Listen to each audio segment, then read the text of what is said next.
everybody. Today we're planting taters, and this is how you plant them. We put them 6 inches away, like this.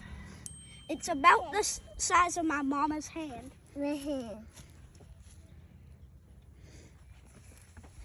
Bye, everybody. Is there a special way you put the tater in the ground?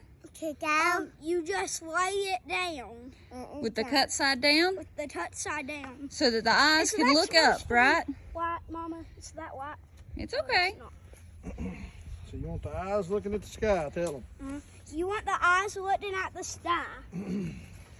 Show them what the eye is. Show them what eye You show me what an eye is? Eye is the sprout thing on the tater that already sprouted part. Bye, everybody.